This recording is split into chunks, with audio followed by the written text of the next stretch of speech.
poder estar com vocês e poder partilhar da palavra de Deus, não é? E durante já há alguns meses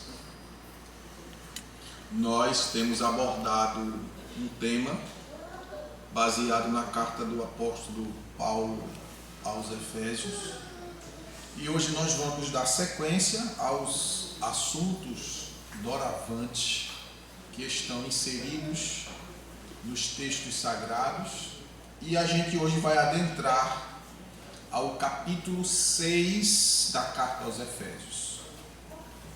Então você que trouxe sua Bíblia, abra para que a gente leia os textos nos quais vamos basear a mensagem desta noite e, consequentemente, nós iremos usar muitos outros textos bíblicos. Mas, como eu tenho dito, não é? Preste atenção, anote os textos. Se não puder anotar, você não anota, apenas escuta e depois você assiste em casa com mais paciência, anotando texto a texto, porque tudo isso vai ficar gravado lá no canal do YouTube e você vai poder rever essa mensagem da palavra de Deus, não é? Efésios capítulo 6, versículo 1 ao versículo 4. Todos acharam? Amém. Então, acompanhe comigo. Filhos, obedecei a vossos pais no Senhor, porquanto isto é justo. Honra a teu pai e tua mãe. Este é o primeiro mandamento com promessa, para que vivas bem e tenhas vida longa sobre a terra. E vós, pais, não provoqueis a ira dos vossos filhos, mas educai-os de acordo com a disciplina e o conselho do Senhor. Amém, queridos? Amém. Então vamos nessa noite, em nome de Jesus. Como eu tenho dito a vocês, são assuntos que precisam ser falados devagar, com uma exposição clara, a fim de que você entenda da forma correta. E como sempre tenho dito, que pregação não é grito, pregar é ensinar a palavra de Deus como ela é, sem aumentar nem diminuir e sem omitir aquilo que de fato está escrito, não é? Então, como nós estamos falando já isso há alguns meses, hoje nós iremos entrar na 8ª parte desse assunto que abrange toda a nossa vida ética, moral e espiritual, e com o tema: remova da sua vida tudo que impede você de viver bem. E para que você viva bem, a sua vida, o seu bem-estar começa quando você está bem com Deus. Depois que você está bem com Deus, você precisa estar bem com você mesmo. Se você estiver nesse relacionamento de mão dupla, bem com Deus, bem com você, sabendo quem é você, tendo certeza da sua identidade como crente, como filho de Deus, como servo e como participante do reino de Deus. Você tendo essa identidade consciente, nada vai abalar a sua vida. Porque a sua convicção, ela não deve ser baseada numa emoção ou em um sentimento, porque emoções e sentimentos, eles vêm e vão, mas convicção permanece para sempre. Amém? Então, presta bem atenção. Os pais representam o cuidado de Deus para com seus filhos, especialmente quanto aos menores de idade, quando são pequenos, que dependem dos pais para tudo. Quando cristãos têm a responsabilidade divina de educá-los na palavra de Deus e zelar pelo seu progresso moral, ético e social. E dentro desse contexto, nós colocamos aqui 3 pontos importantes e que requer muita atenção para que você entenda o que é que a gente precisa compreender, o que é que Deus está dizendo para a gente. Eu, infelizmente, não tenho mais os meus pais. Tanto minha mãe como meu pai já partiram para a eternidade. Há aqueles que ainda têm o privilégio de tê-los, mesmo sendo este já bem velho, bem idoso, né? Então, quando a gente fala nessas questões que os pais representam o cuidado de Deus na vida dos seus filhos, aí como o filho vê os pais em relação à ação de Deus na vida deles? É importante você ter essa visão de forma correta.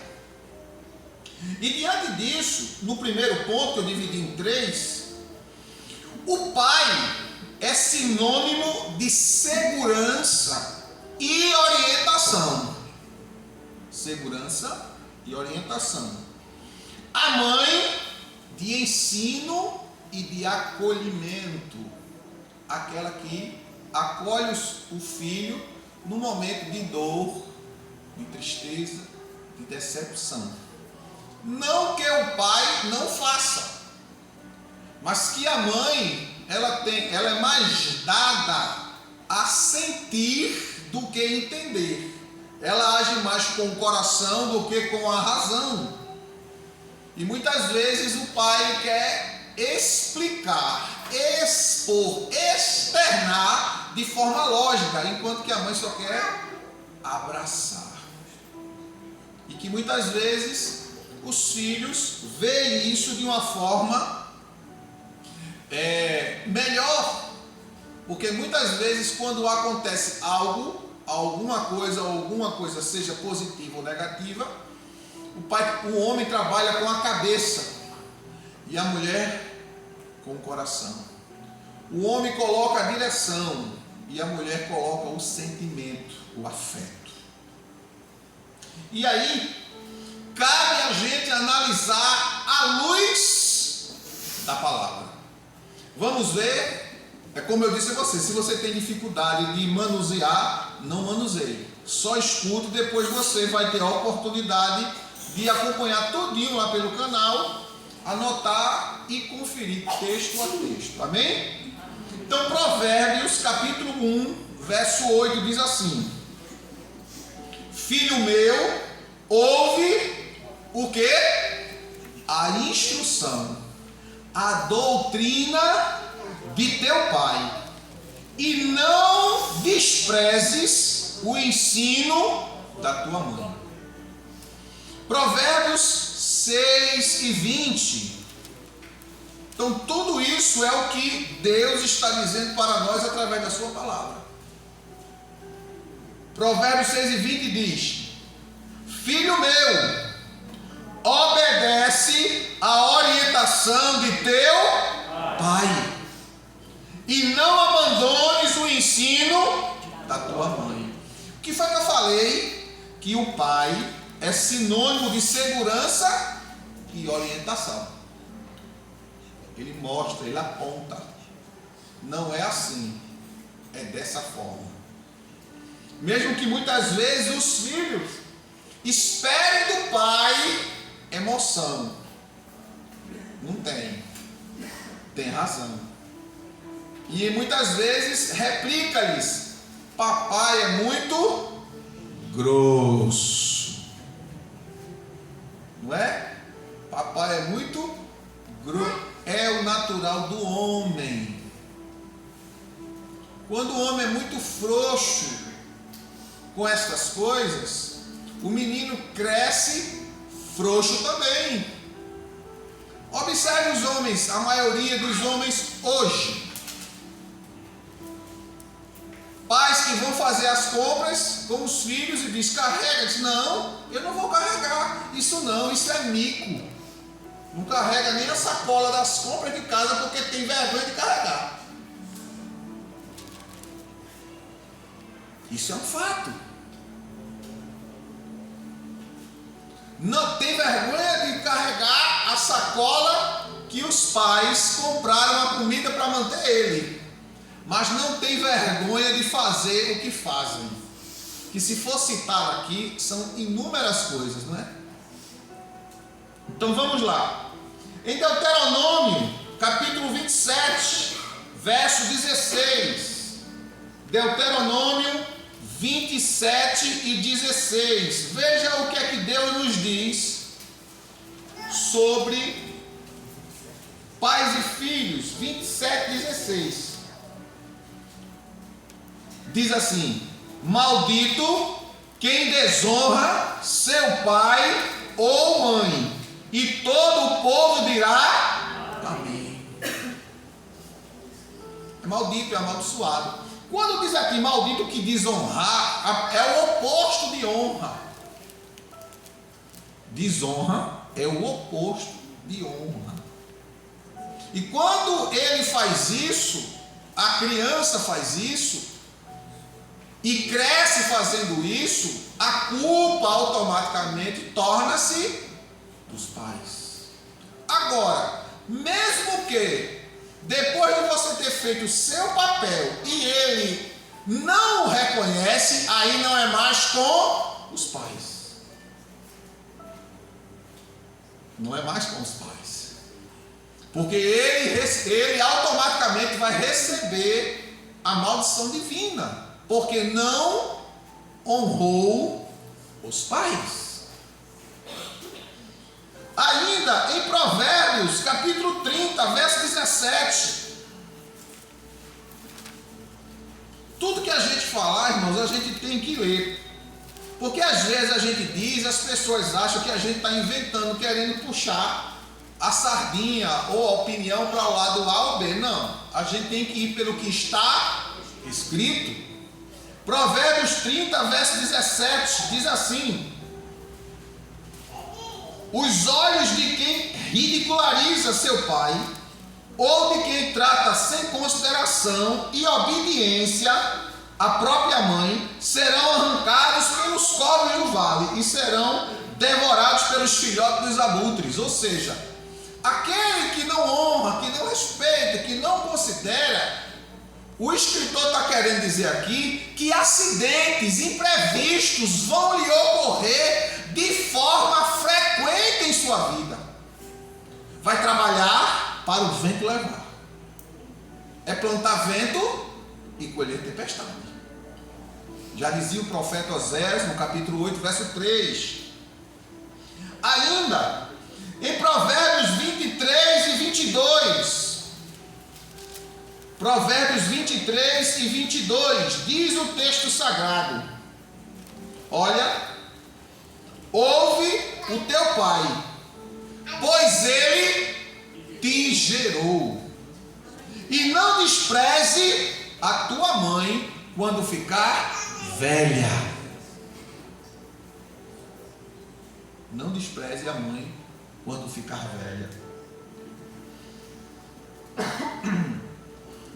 Capítulo 15, verso 4 do Evangelho de Mateus.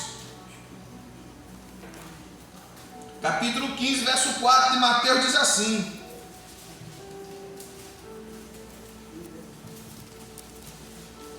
pois Deus ordenou: honra a teu pai e a tua mãe. E ainda, quem amaldiçoar seu pai ou sua mãe, seja punido com a morte.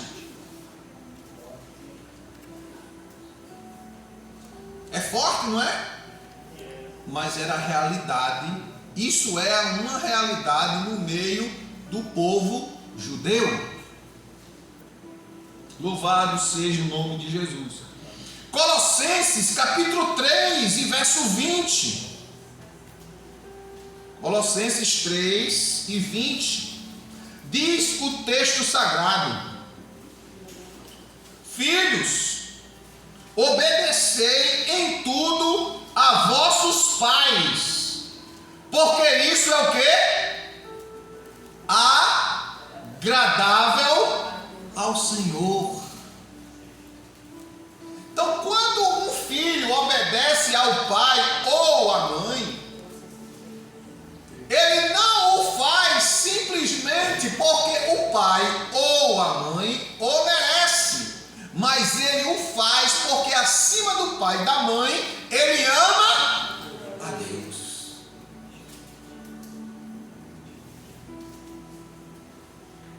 E o amor a Deus vai refletir em um sentimento real de justiça, pois o texto diz: porque isso é justo, é justiça divina, porque Deus, como nosso Pai, o próprio Jesus disse: amarás ao Senhor, o teu Deus, de todo o teu entendimento, com toda a tua alma, ou seja, com razão e sentimento.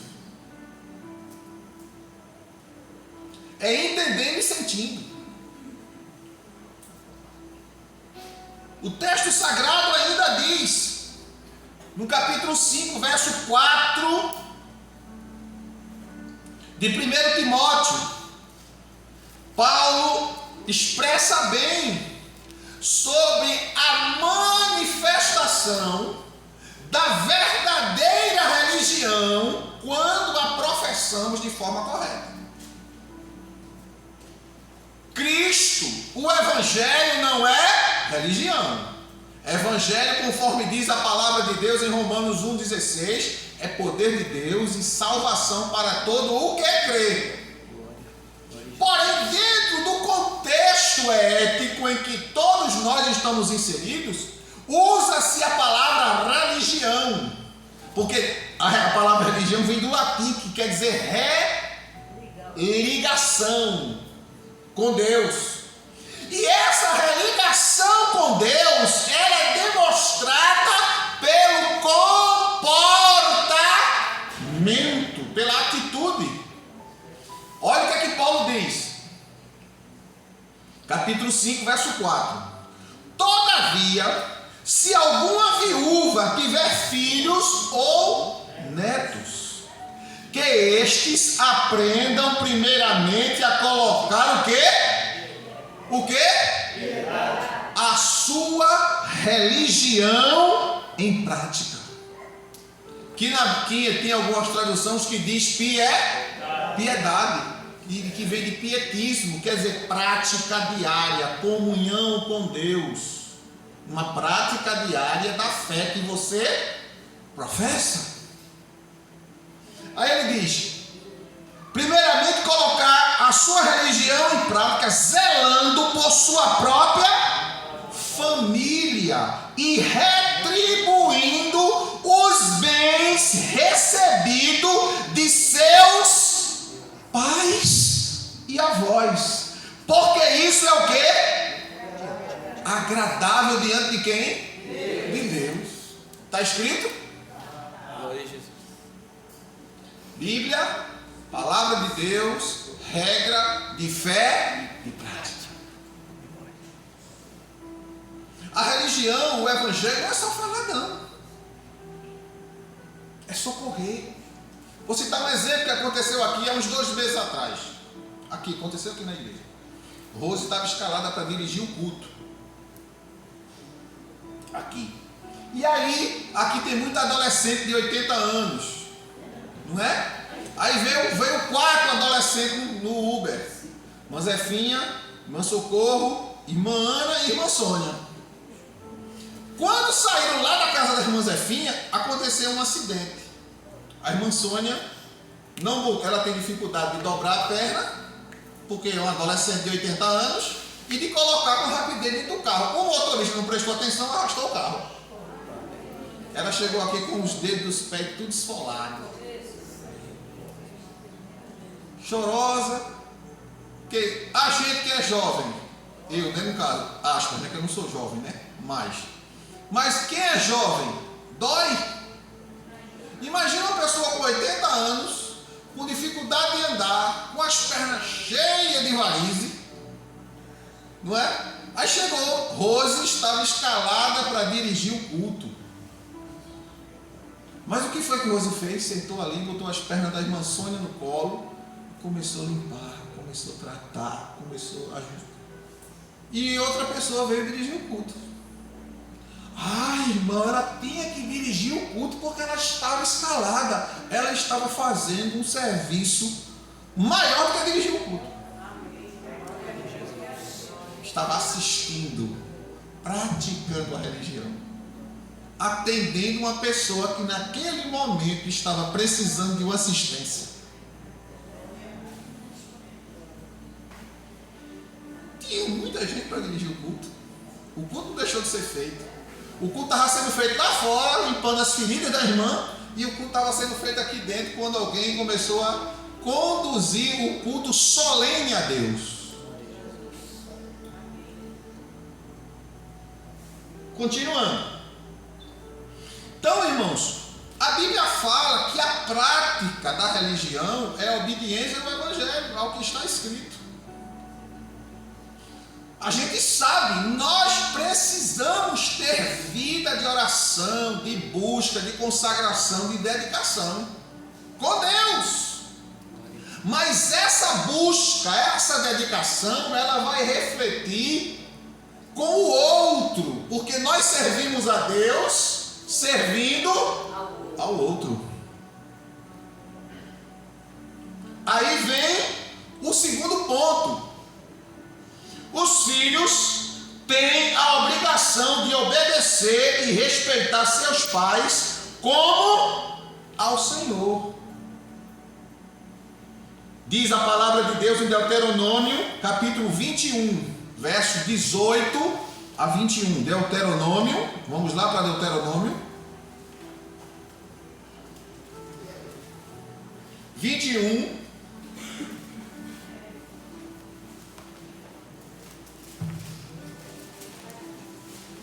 18 ao versículo 21. Capítulo 21, verso 18 ao 21. Diz assim: veja o que acontecia com um filho que não queria seguir a orientação do pai e da mãe.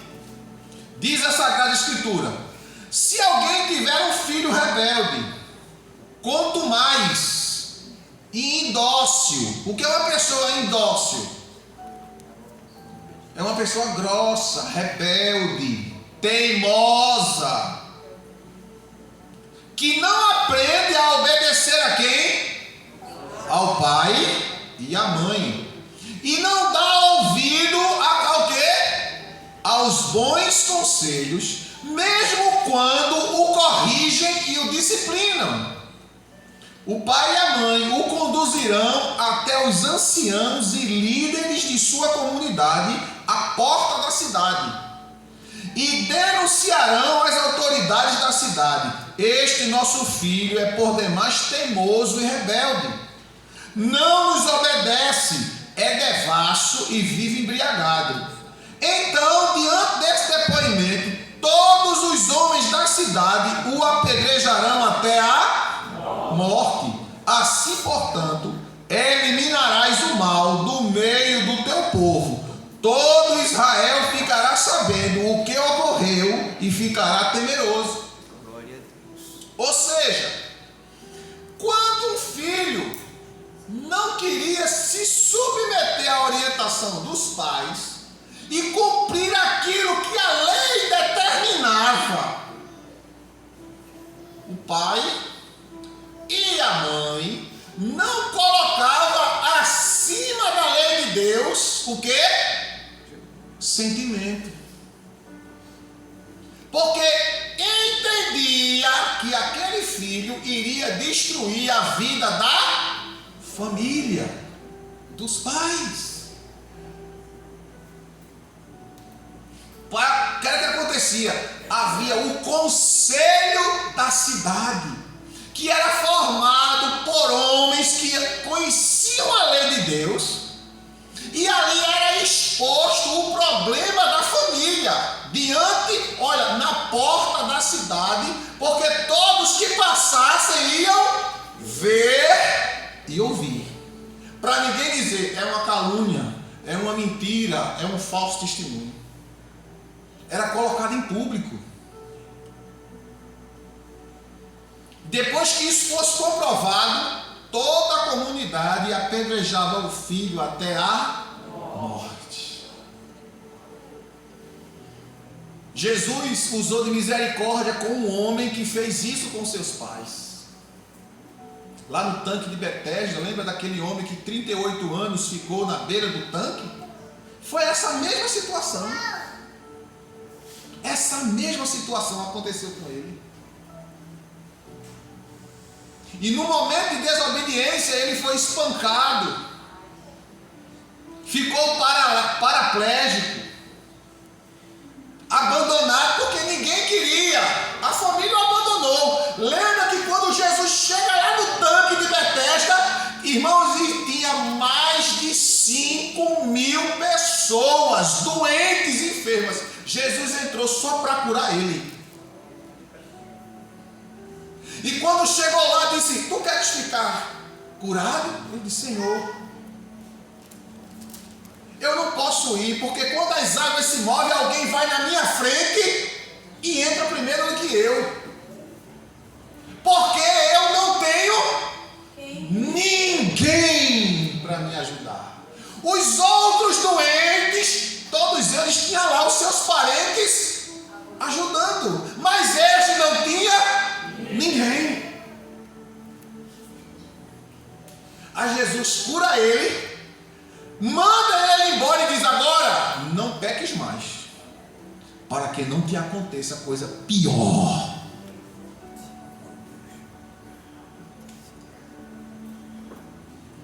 A obrigação de respeito aos pais, quando você diz respeito, você não está diretamente indo desrespeitar ao seu pai ou à sua mãe. Você está desrespeitando diretamente a Deus que constituiu.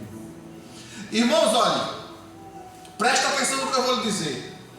Você pode falar contra Deus, blasfemar contra Deus, pode, mas não deve. Mas quando você questiona a autoridade de Deus, Deus não o suporta. A autoridade de Deus, ela é inquestionável. A autoridade questionada, punição correta, certa. Não tem como fugir disso. Quando a Bíblia diz assim, de Deus não se zomba, Paulo escrevendo a carta aos Gálatas, no capítulo 6, verso 9. De Deus não se zomba, ele está dizendo ali, não se questiona. Porventura, pode o barro dizer ao oleiro, o que fazes? Como fazes? De que forma irás fazer? Pode? Disse Jeremias, não. E muitas vezes a gente quer agir dentro de um contexto muito lógico e esquece que a nossa vida nem sempre tem lógica. Porque crente vive o sobrenatural de Deus. E quem vive o sobrenatural de Deus, vive da fé e não das coisas que vêm, porque andamos por fé e não por vista. 5 e 7 de 2 Coríntios. Porque a fé é o firme fundamento das coisas que não vê. Você não vê, mas você espera. Por que espera? Porque alguém prometeu. E o que prometeu? Você vê? Não. Você não vê, mas você crê. É tanto que a Bíblia diz que os do Antigo Testamento não são perfeitos sem a igreja. Porque eles são aperfeiçoados por nós que não vimos e cremos. Glória. Eles viram, nós não vimos. Eles viram, mas não tinha o Espírito morando neles. Nós não vimos, mas temos o Espírito Santo morando em nós. E o Espírito Santo testifica no meu e no teu coração. Louvado seja o nome de Jesus. Em Provérbios capítulo 13, verso 1. Provérbios 13, verso 1, diz assim: o filho sábio acolhe a orientação de quem? Do pai. Como eu falei no primeiro ponto, o pai é sinônimo de segurança e orientação. Acolhe. Papai está falando, eu não concordo. Eu não concordo, mas eu vou refletir no que papai está dizendo. Porque, irmãos, entenda. A minha geração, que já está passando, indo embora, é completamente da geração que está vindo.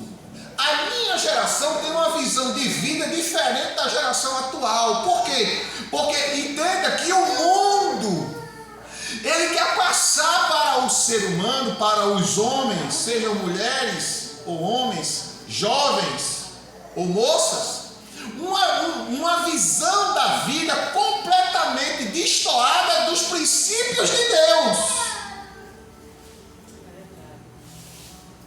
Os que são mais antigos viveram na pele a realidade. Há pessoas aqui que na convivência com seus pais, quando os pais recebiam visita, não chegavam na sala. Porque era o quê? Falta de respeito. Ficar ouvindo a conversa dos mais velhos. Hoje os meninos se intrometem na conversa, corta a conversa, diz que a mãe mente, que o pai está mentindo e que está errado.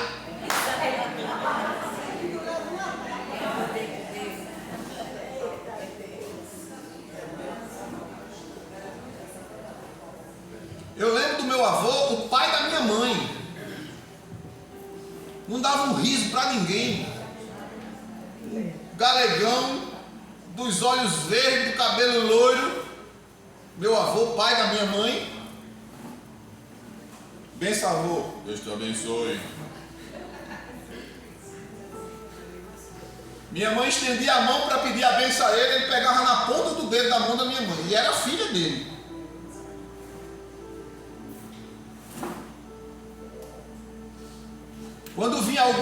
Quando ele via qualquer coisa que era fora do contexto daquilo que ele aprendeu, ele dizia: esse menino foi criado errado. Porque ele não repetia a palavra, ele só falava uma vez. 16 filhos teve, só falava uma vez. Se gostasse ou não, era uma vez. Se passasse de uma vez, não era mais falado, era pau. E nenhum deu porque não presta. E nem morreu.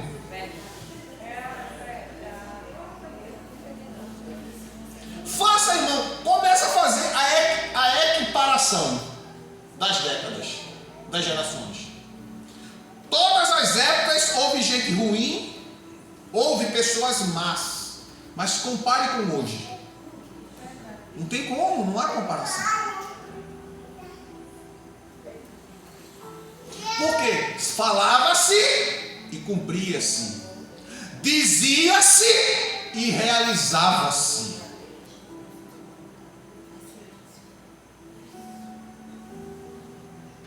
Hoje você vê filhos discutindo com pais nas lojas, nas ruas. Eu não quero isso não. Eu não gosto desse. Mas esse é o que eu posso dar. Então eu não quero.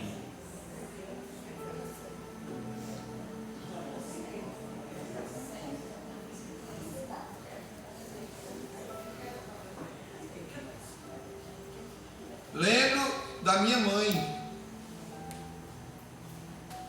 que ela falava, com 7 anos de idade, ela criava capão. Quem não sabe o que é capão, vou lhe contar o que é o capão. Como eles viviam, tudo que eles precisavam na família tinha no quintal, era um sítio muito grande. Então, como minha mãe foi a última, a caçula, o pai dela não dava as coisas que ela precisava, não, porque não tinha dinheiro. O que é que ela fazia? A minha avó, você vai criar os capão. Aí minha avó pegava os pintos, com 5 meses, 6 meses de idade, cortava-lhe embaixo do orifício deles, castrava os pintos e dizia: esses pintos aqui é responsabilidade sua criar. Aí ela criava. Quando os pintos, com 2, 3 meses depois, estavam tudo enorme, porque engordavam. Porque foram castrados, o que é que ela fazia? Levava para a feira. Quando não conseguia vender para conseguir dinheiro, ela trocava por aquilo que ela precisava. Pasmem, muitas vezes eu trocava por calcinha, para ter calcinha, que era feito de saco de açúcar costurado com cordão. É assim ou não é, Nova? As de hoje, a mãe compra. Essa eu não quero não, presta não. Você dá, não gosto dessa marca. Antigamente a marca era saco de açúcar, lavado no rio, costurado com barbante.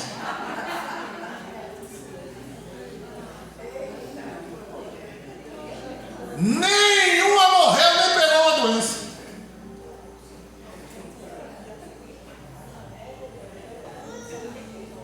As de hoje, com toda a tecnologia, tem que tomar vacina de Papa Nicolau e não sei o que e fazer isso. Adiante. Provérbios 22 e 15.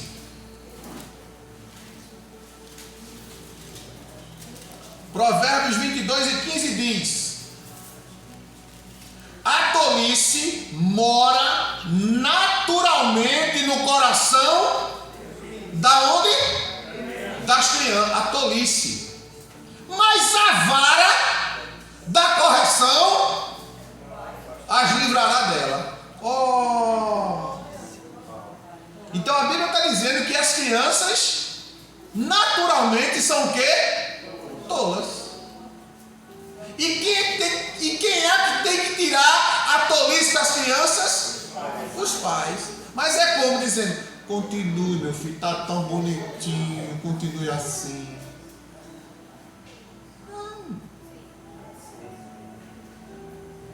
É na conversa, é no castigo, é no diálogo, mas de vez em quando é na psicotapa, no psicotabefe.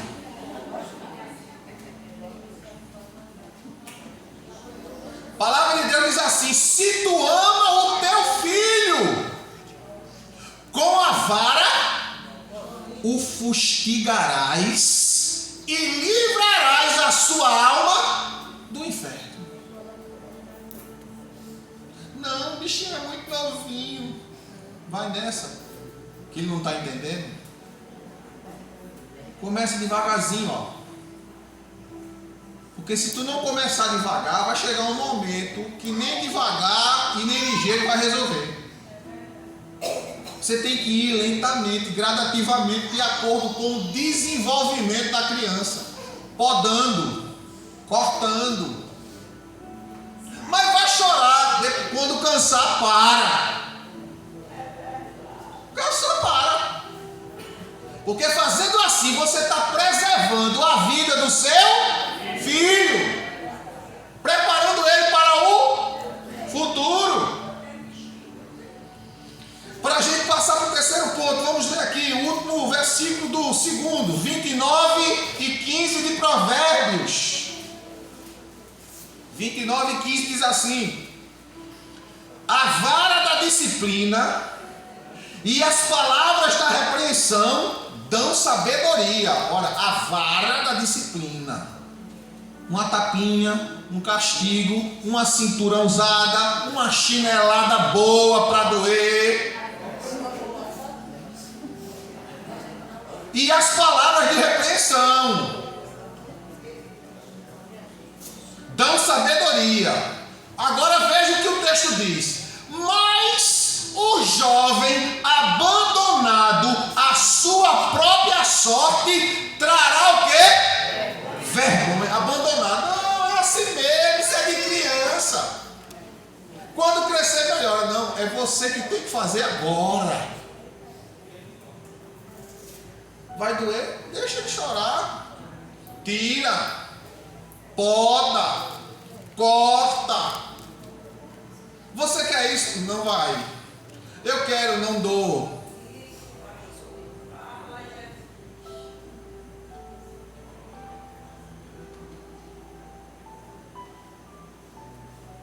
Por que, irmãos?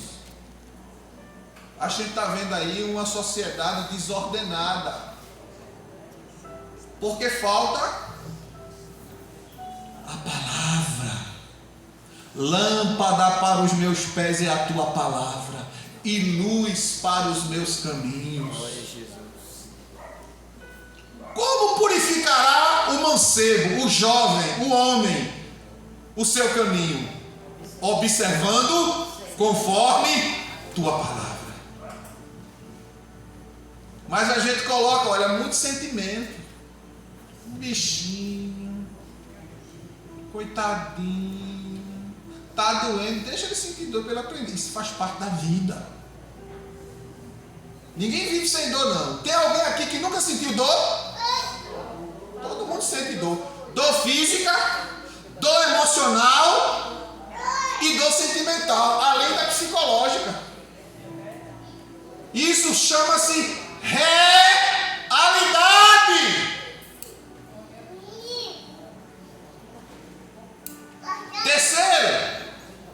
Terceiro ponto. Agora o caldo vai engrossar, viu? Oi, meu amor.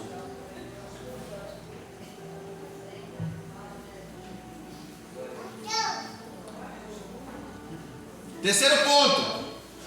Escuta, vê se os pais devem evitar. Vou repetir. Os pais devem evitar submeter seus filhos a qualquer tipo de constrangimento, maus tratos e injustiça.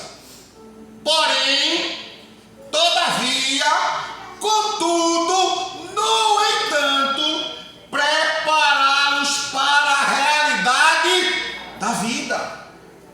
Preparar ele. Como a gente acabou de ler em Provérbios 29 e 15. Não é deixar ele a revelia, não. De qualquer jeito. De qualquer maneira. Deuteronômio capítulo 6, verso 7.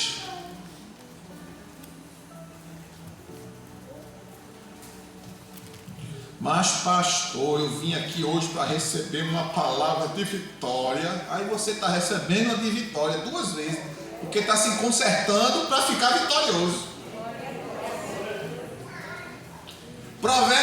Deuteronômio 6 e 7 diz assim.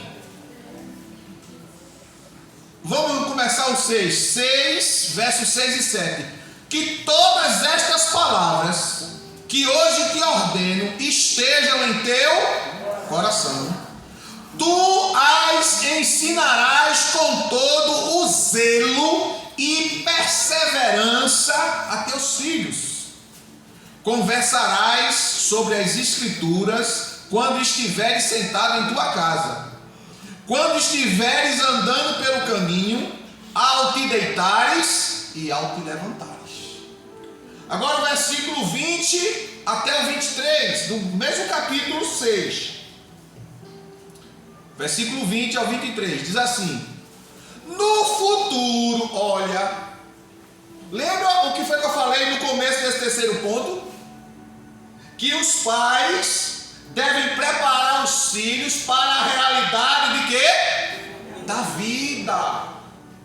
Olha Deus dizendo aqui, olha, depois que você ensinar, sentado na sua mesa, deitado, levantando, ensinar as palavras que eu te ordeno, tu vai dizer a ele, no futuro, olha, no futuro, capítulo 6, verso 20, no futuro, quando teus filhos perguntar qual o significado de todas estas leis, estatutos e doutrinas que o Eterno, nosso Deus, vos ordenou, responderás a eles, nós éramos escravos no Egito, mas Yahvé nos libertou e nos fez sair do Egito com mão forte. Ou seja, Deus está dizendo a ele, tu vai lembrar a teus filhos que no passado tu era escravo, tu era preso, tu não tinha direito, tu não tinha herança, tu não tinha nada, mas Deus te deu direito, te deu herança, te libertou, te restaurou e te deu posse.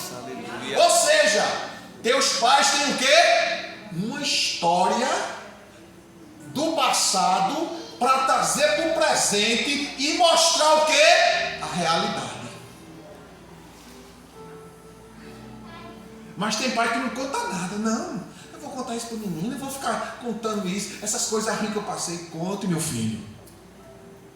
Mostra a realidade. As crianças de hoje nascem já com tudo. Jesus nasceu num chiqueiro, num coxo de animal. O Filho de Deus, o único Filho de Deus, o único. A gente é tudo agregado. Por causa dele, eu e tu e nós nos tornamos filhos de Deus. Por causa de Jesus. Porque senão estava tudo lascado e indo para o inferno.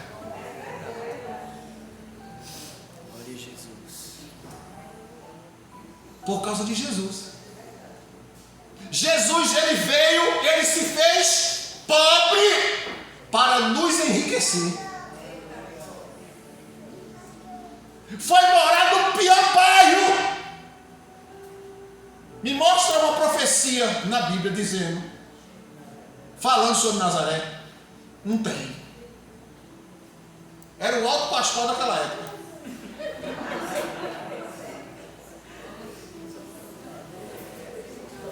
Só tinha que não presta. De onde ele é? De Nazaré. E tem alguma coisa boa em Nazaré? Vem tu ver. Quando viu Jesus, ficou maravilhado.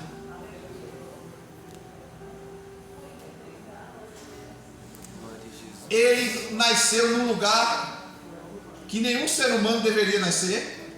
Cresceu num lugar extremamente pobre. Como diz o escritor Paulo, tanto na sua carta aos Coríntios como na carta aos Hebreus, o maior abençoou o menor. Ele, como o maior, se fez pobre para nos enriquecer. E tem gente, eu não vou para a igreja hoje não, irmão. Por que eu não vou para a igreja? Olha, porque eu estou muito triste. O que foi? Porque o pastor domingo foi com a gravata azul quadriculada. Aí tem que converter, alma de gato.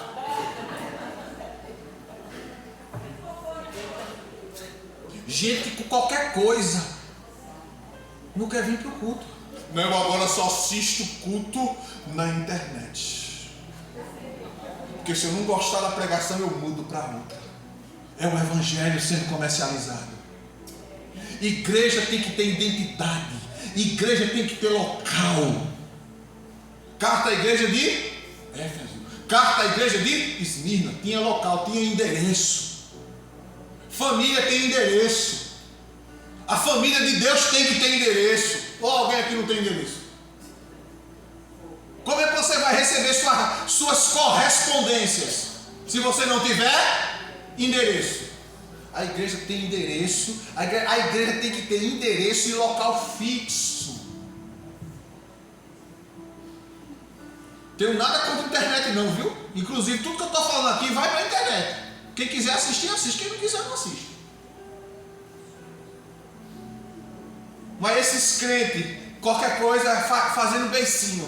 Não vou para a igreja porque hoje a pastora foi de rosa. Domingo ela foi de azul. Aí eu não gosto daquela roupa de azul.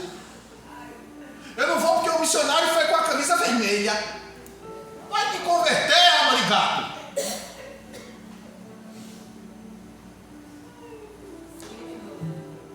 Crente cheio de mimimi.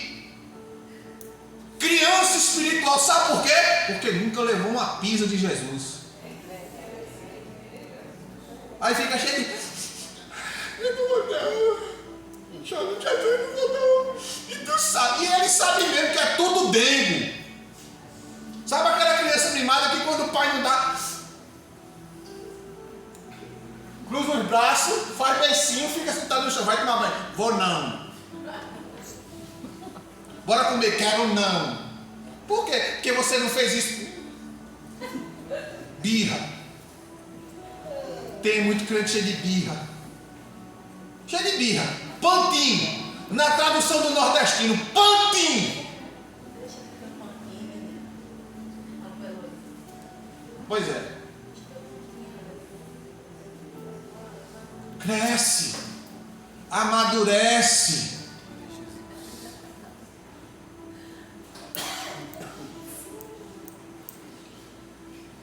Os pais devem preparar os seus filhos para a realidade da vida. Primeiro, ensinando, mostrando a realidade. Continuando aqui no versículo do capítulo 6 do Deuteronômio.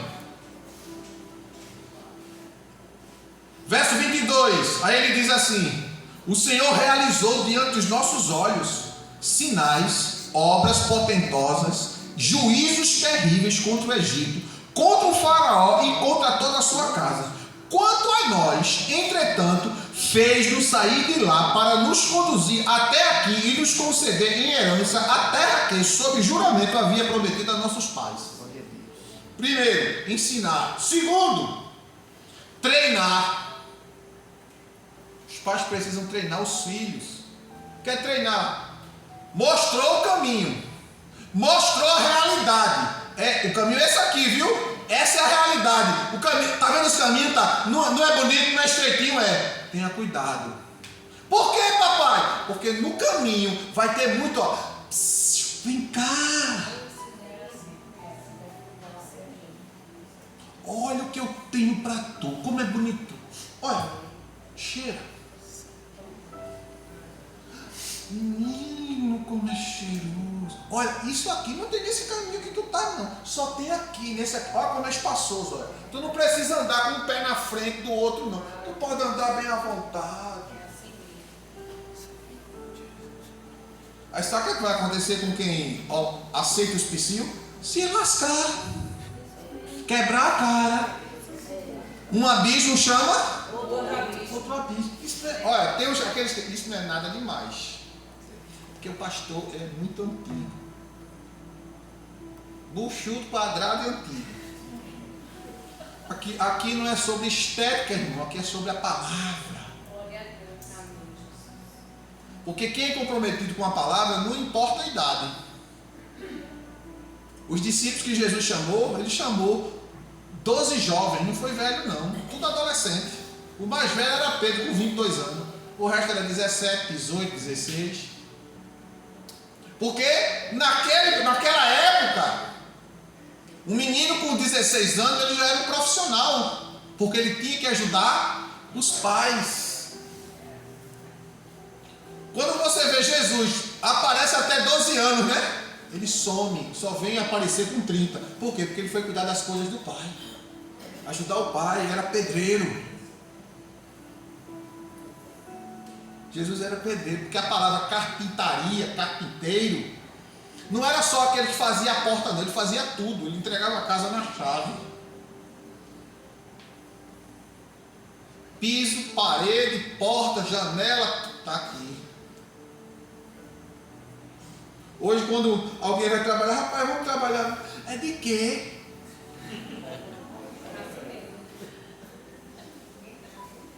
Eu estava na cidade quando, meu Deus, acho que foi sexta-feira. Eu fui na cidade e estava lá uma placa bem grande, numa loja de óculos. Ataque atacados de óculos, que vende armações. Tinha lá uma placa bem grande. Precisa-se de vendedoras. Teve um empresário brasileiro que disponibilizou 100 vagas de trabalho. Sabe quantos ficaram? 2. Os outros 98 não quiseram porque o empregador exigiu que durante o expediente de trabalho não podia ficar com o celular. Ah, eu não quero. Não quero, porque não podia ficar com o celular.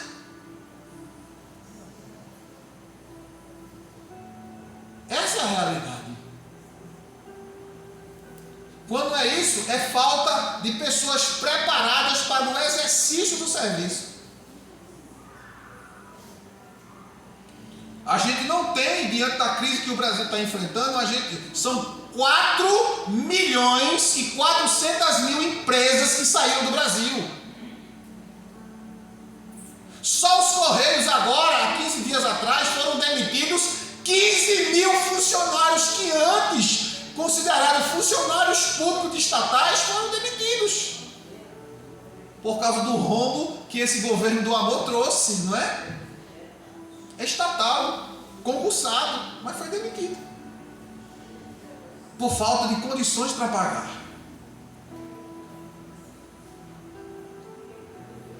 E a geração, quanto mais evolui, ele sabe mexer no celular, de ponta cabeça.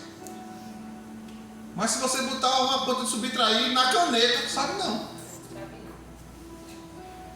É só você chegar nos caixas do supermercado. Quando você vai pagar com dinheiro, a menina fica calculando no caixa quanto é que vai dar de troco. Se não calcular, ela não sabe dizer. Minha amiga falou essa semana que ela está com dificuldade de escrever pequenos bilhetes à mão. De tanto escrever no celular. Pois é. Observe a letra de hoje. A maioria das pessoas. É difícil você encontrar alguém que tem uma letra que presta. Enquanto você fica, meu Deus, que maravilha. Na minha época, quando eu estudava, né, minha vontade é continuar estudando. Mas na época que eu estudava, quando eu era adolescente, criança, eu ganhava ponto só pelo caderno. Quando a minha professora abria meu caderno, ela dizia, meu Deus, isso aqui é um caderno organizado.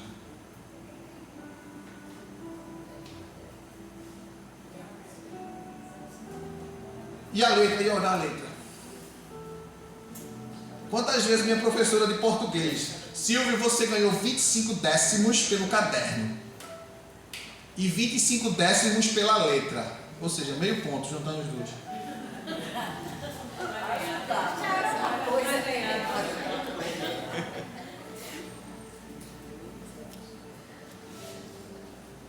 Hoje você pega isso não é geral, mas a maioria, você manda fazer, escreva aí, quando você vai escrever, que danado é isso, menino? Está escrevendo? Você escreveu o que aqui?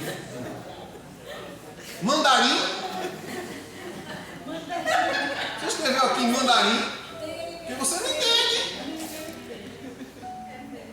Agora lembra, você entendeu? Ei, deixa eu entender o que tu escreveu. Às vezes eles nem mesmo entendem. Eu estou errado, Tatiana? Estou falando a verdade?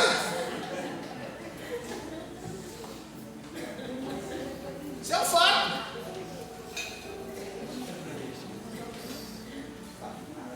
Quando você pega um bilhete desse aqui que eu recebi agora de noite. Com uma letra assim, ó, chega a dar gosto ler. Você vê que é uma letra. Não é nem pelo que está escrito, só a letra você se alegra em ler. Olha, se eu, pecador limitado, perecível, me alegro com uma coisa dessa, imagine Deus. Você tem ideia, irmão, quando Deus foi escrever as tábuas da lei para Moisés, a Bíblia diz que ele escreveu com o dedo dele, dedo de fogo, em tábuas de pedra. Moisés ficou assim, não, meu Deus, o que é isso aqui? Que letra é essa? Não? Nítida. Nítida, clara, Moisés. Jeová, que letra bonita.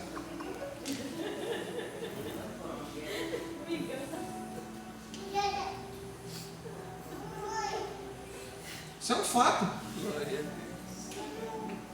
Então volta. Aleluia. Oh glória. Me ajuda, Jesus, aí até o fim. Eu tenho que concluir isso hoje. Então, primeiro, os pais precisam preparar os filhos para a realidade da vida, ensinando, treinando eles no caminho. Orientam, o caminho é esse. Agora, durante o caminho, vai ter os psios, vai ter as propostas, vai ter, olha, as ilusões de ótica. Nem tudo que tu está vendo é o que tu está vendo, viu? Porque existem ilusões de ótica. Nem tudo que reluz é ouro.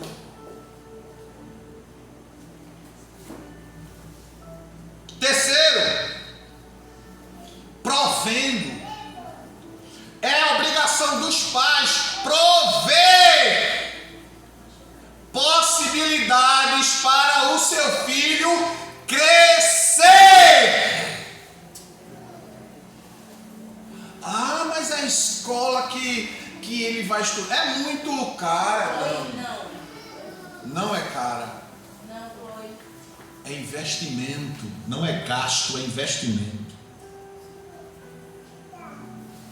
Você vai dar possibilidades dele ter mais conhecimento, ser melhor cuidado.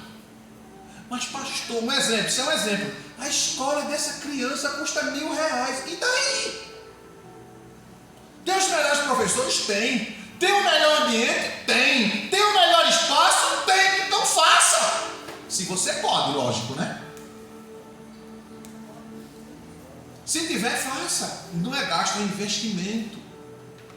Então você precisa prover para ele possibilidades para que ele se desenvolva para a realidade da vida. Quarto, os pais precisam ter o controle sobre seus filhos. E quando a gente fala sobre controle, não é domínio, não é dominá-los, mas controlá-los com aquilo que você ensinou, mostrar. Isso aqui, ó. Isso é realidade, isso é fato, isso é necessário. Quinto, os pais precisam amar seus filhos. Deixa eu dizer uma coisa aqui a vocês. Amar, irmãos, muitas vezes o amor, ele provoca, muitas vezes não, eu não vou dizer nem muitas vezes, na maioria das vezes, o amor provoca feridas, dores. Porque criança não entende, jovem não entende o que uma pessoa madura entende. E muitas vezes precisa dizer o que eles não querem ouvir e eles vão se sentir magoadinhos, feridinhos, mas precisam ouvir. Diz Salomão, vamos ver Provérbios 27, verso 5 e 6. Provérbios 27, versículos 5 e 6.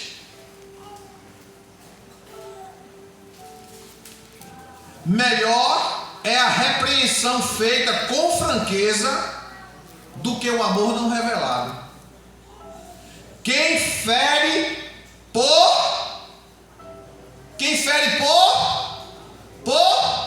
por amor demonstra o quê? Lealdade. Quem fere por amor demonstra lealdade.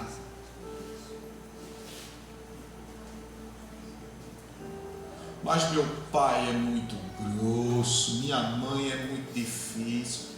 Mas o que ela fez por você? E hoje você se tornou o que você se tornou. E toda aquela coisa ruim que você achou fez você ser o que você é hoje. É verdade.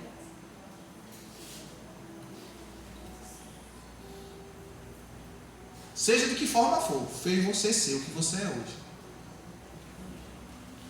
Mas minha mãe me fez muito mal. Mas você se tornou uma pessoa forte, resistente. Uma chapa de aço dura, indestrutível, convicta, entra e sai, ninguém te derruba. Por quê? Lá atrás, olha, o fogo do sofrimento da tua casa te fez uma pessoa forte.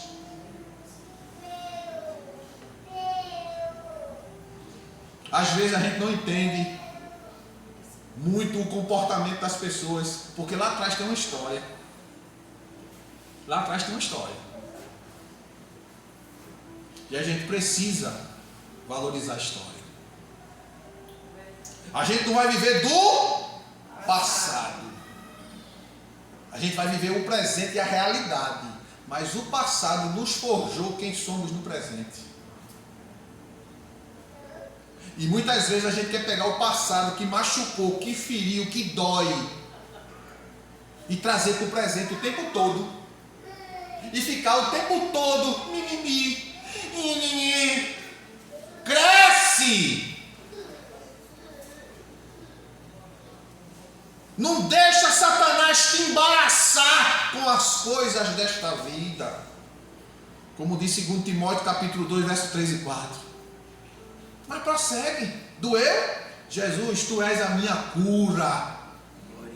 Jesus, tu és o meu alívio, tu és aquele que sara, tu és aquele que toma pela minha mão e te diz: não temas, eu estou contigo. Mas está doendo, Jesus, mas eu estou com você. Senhor, está entrando água no barco, mas eu estou aqui no seu barco com água e tudo e não vai afundar não. Glória a Deus. Não vai afundar. Senhor, não te dá que nós vamos perecer. Oxi, por que vocês estão com medo de tomar café? Você não está vendo não que a água está entrando no barco? E daí que está entrando no barco? Eu não estou aqui? Sim, mas ele ia falar, vai não, eu estou aqui, eu estou dormindo, estou descansando. Aí fica só olhando o vento forte, as ondas altas, o barulho, e se esquece quem está ali. Sabe por quê? As ondas atendem ao meu mandar, sossegai e pela a ira, o gênio das águas que leva.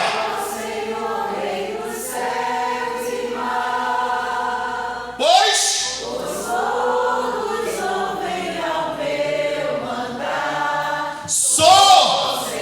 sossega!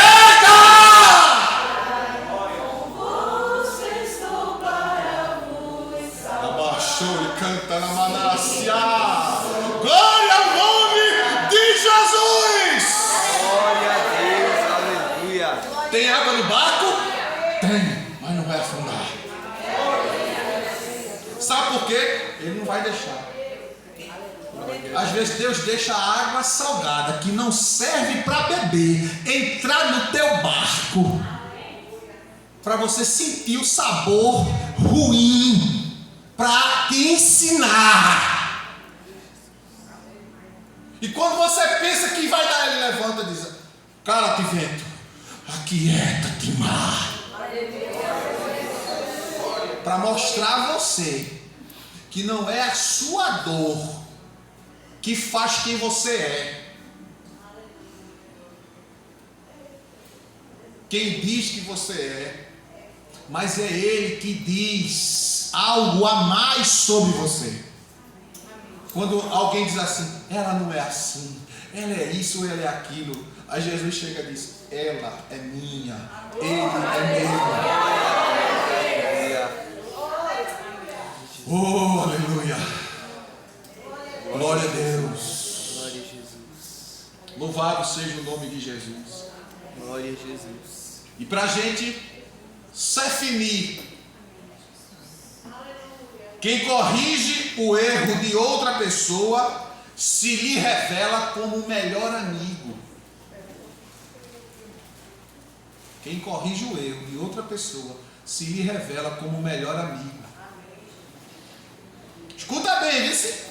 A palavra principal para amor no grego é ágape, mas eu vou falar no hebraico. A principal palavra para amor em hebraico é ahav.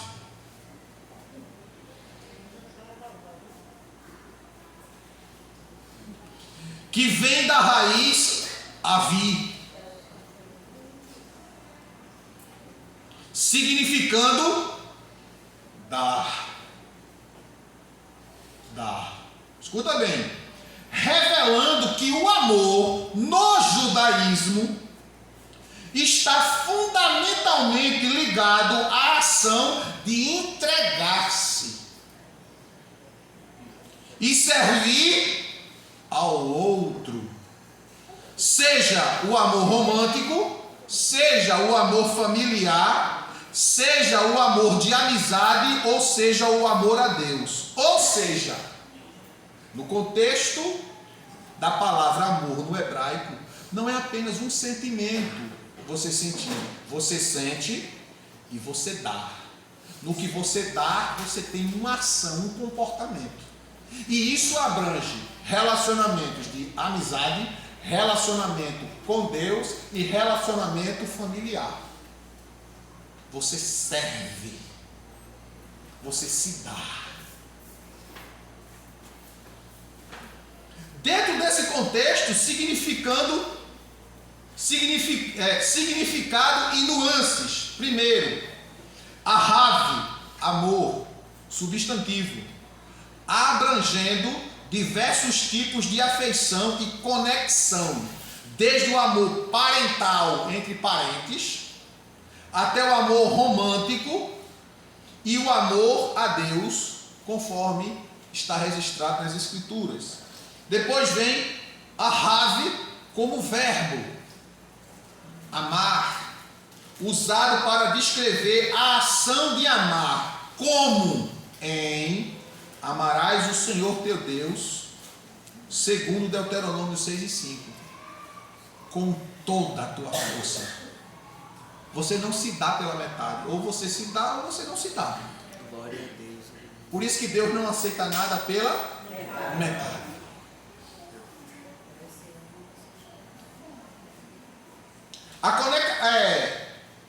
A raiz dar, a conexão com o verbo dar, hav, enfatiza que o amor verdadeiro é ativo, envolvendo compromisso, generosidade e serviço, e não apenas sentimento.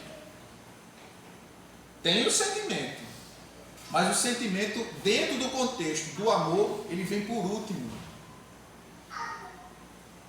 Porque primeiro vem o dar, o estar, o doar, o servir. Em resumo, ahav é uma palavra rica que engloba fidelidade, doação e um vínculo emocional profundo, indo além da ideia de um simples sentimento. E para a gente finalizar, Malaquias 4 e 6. Malaquias.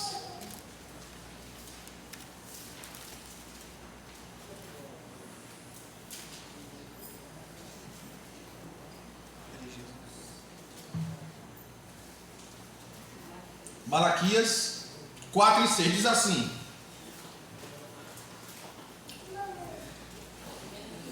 e Elias procurará fazer com que os corações dos pais se retratem com os filhos, e os corações dos filhos, veja bem, viu? Presta atenção ao texto.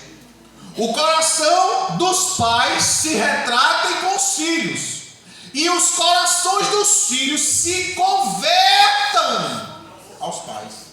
Veja que a palavra retratar dos pais com os filhos. Ou seja, os pais precisam corrigir os seus erros com os seus filhos. Mas os filhos precisam se converter aos seus pais. O que significa se converter? Se submeter. Ver os seus pais como a ação de Deus em suas vidas. O cuidado de Deus sobre suas vidas. Sabe por quê? Do contrário, eu castigarei a terra com o quê? O que é que diz o texto? Com maldição, com desgraça. Por isso que está, irmão, acontecendo o que está acontecendo no mundo, e as pessoas não estão percebendo que é a mão de Deus. Lá no Rio Grande do Sul, tá lá, olha, irmão, faz mais de um ano que não para lá a chuva. É tragédia em cima de tragédia. E o pessoal não enxerga que é a mão de Deus trazendo justiça. Deus está falando, Deus está dizendo, e o povo não está ouvindo.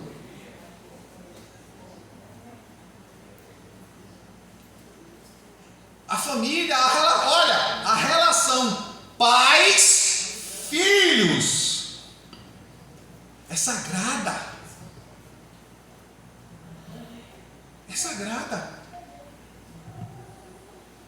Os filhos herdam dos pais. Escute bem, viu? Filhos herdam dos pais os dotes espirituais.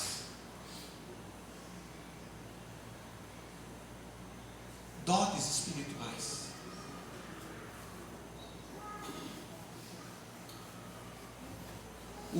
O que eu tenho de dons espirituais e Cleide tem, passa para os nossos filhos. Silvio Clay, por exemplo, Silvio Clay canta, Silvio Clay prega, Silvio Clay toca. Por quê? Porque ela herdou de Cleide o canto, o gosto pela música. E herdou de mim a questão de pregar, de gostar de ler a palavra. Juninho semelhantemente. Vai herdando. Observe, preste atenção nos teus filhos, a herança deles.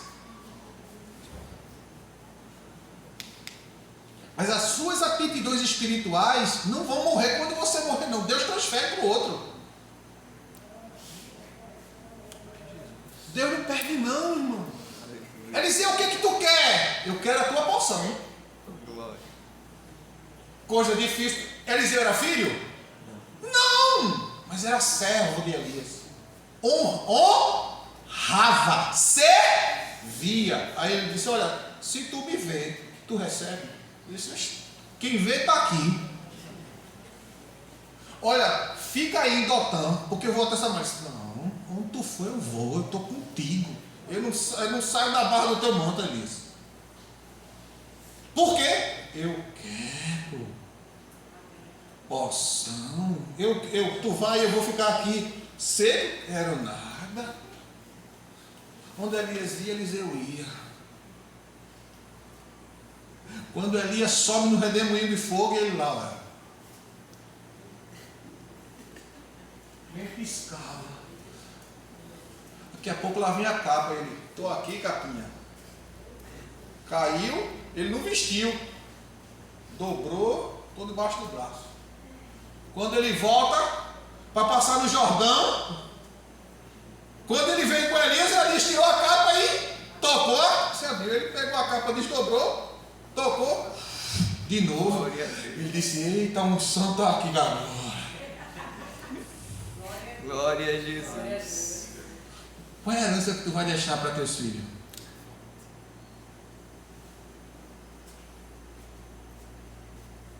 Que às vezes, deixa eu dizer uma coisa, eu vou até fechar. My God.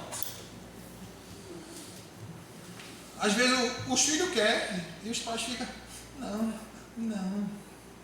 Incentiva teus filhos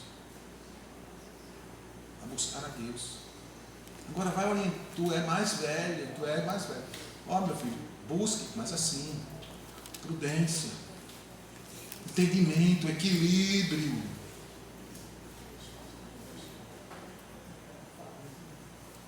Eu busco, tu busca, ele busca, vai incentivando. Para que o coração dos filhos se converta aos pais. Os pais possam transferir, porque quando o texto diz que os filhos precisam se converter, a gente se converte a Deus. Ou não é?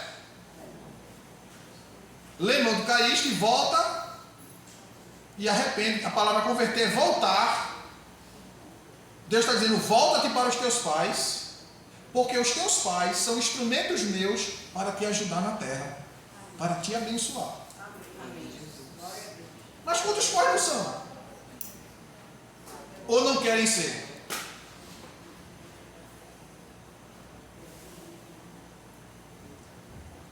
Os meus, quando era novinho, a gente subia, eu e Cleide subia lá e ficava lá com as mãos em cima deles assim, orando, Jesus, todo demônio sai, todas as mazelas que eu tive na minha vida, eu não quero nele não. Eu surpreendi, irmão. Todo demônio que tinha nos meus antepassados, as minhas heranças, digo, eu não quero nenhum na vida deles, vai saindo tudo em nome de Jesus. E a gente ia expulsando. Foi fácil? Foi não. Nem foi, nem é. Porque a gente não terminou de criar ainda, só vai terminar quando estiver lá na casa dele, com a esposa dele, com os dinossaurozinhos dele, com os filhos dele. Aí eu digo, ela está lá.